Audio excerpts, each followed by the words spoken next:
juste pour accueillir comment est-ce que tu te sens.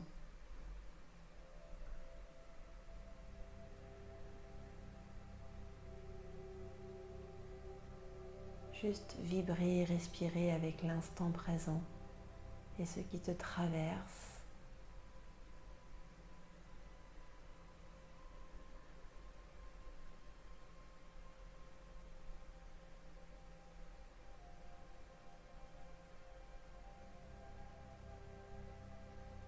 Bien, inspire